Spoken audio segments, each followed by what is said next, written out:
Hi. తమిళనాడులో అధికారాన్ని ద్రవిడ పార్టీలకు దూరం చేస్తే బీజేపీకి అంతకు మించిన విజయం ఇంకొకటి ఉండదు.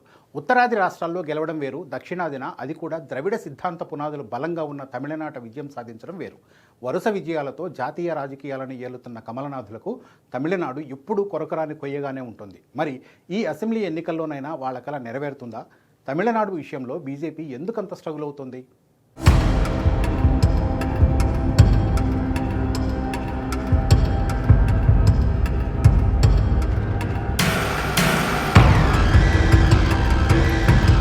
తమిళనాడు రాజకీయాలు ఎప్పుడూ ప్రత్యేకమే.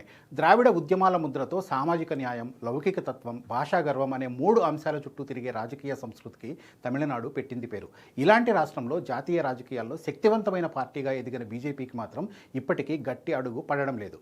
ఎన్నికలు దగ్గర పడుతున్న వేళ తమిళనాడులో బీజేపీ ఎందుకు కష్టపడుతుందన్న ప్రశ్నకు సమాధానం వెతికే ప్రయత్నం చేద్దాం.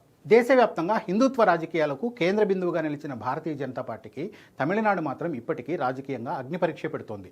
దీనికి ప్రధాన కారణం తమిళ సమాజంలోని మతపరమైన ఆచరణ, రాజకీయ ఆలోచనలు, సంఘ్ పరివార్ సిద్ధాంతాలకు పూర్తి భిన్నంగా ఉండడమే. తమిళనాడులో హిందూ మతం అనేది ప్రధానంగా సాంస్కృతిక జీవన విధానంగా కనిపిస్తుంది. దేవాలయాలు, పండుగలు, ఆచారాలు ఇవన్నీ ప్రజల దైనందిన జీవితంలో భాగంగా ఉంటాయి. వీటిని రాజకీయ సిద్ధాంతంగా మార్చే ప్రయత్నాన్ని తమిళ సమాజం ఇప్పటి వరకు అంగీకరించలేదు. తమిళనాడులో హిందూ ఆచార వ్యవహారాలను చూస్తే శైవం, వైష్ణవం, స్థానిక దేవతల పూజలు అన్నీ గ్రామీణ సాంప్రదాయాలతో మిళితమై ఉంటాయి. ఇవి ఉత్తర భారతదేశంలో కనిపించే ఏకరూప హిందుత్వ భావజాలానికి పూర్తి భిన్నంగా కనిపిస్తాయి. అందుకే హిందూ మతాన్ని ఒక రాజకీయ గుర్తింపుగా మార్చాలనే ప్రయత్నాలు తమిళనాడులో అంతగా ప్రభావం చూపలేకపోయాయి. తమిళనాడు రాజకీయాలకు ద్రావిడ ఉద్యమాన్ని వెన్నెముకగా చెప్పుకోవచ్చు. పెరియార్, అన్నాదురై, కరుణానిధి లాంటి నేతలు రాజకీయంగా బలమైన పునాదులు వేశారు. ఆధిపత్య వర్గాలకు వ్యతిరేకంగా, సామాజిక న్యాయానికి అనుకూలంగా మతాధిపత్య రాజకీయాలను ప్రశ్నిస్తూ వస్తోంది తమిళ సమాజం.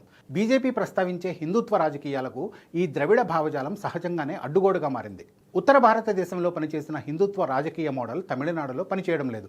ఇక్కడి ప్రజలు భాష, సంస్కృతి, ప్రాంతీయ గర్వం, సామాజిక న్యాయం వీటిని రాజకీయ నిర్ణయాల్లో కీలకంగా చూస్తారు. మతం కన్నా ఈ సామాజిక సంక్షేమం, ఉపాధి, విద్య, ఆర్థిక భద్రతే ప్రధాన అంశాలుగా తమిళనాడు రాజకీయాలను ఎప్పటి నుంచో శాసిస్తున్నాయి.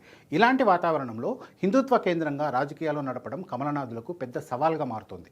తమిళనాడులో బీజేపీ అధికారాన్ని చేపట్టే స్థాయికి చేరుకోకపోవడానికి మరో ప్రధాన కారణం బలమైన స్థానిక నాయకత్వం లేకపోవడం.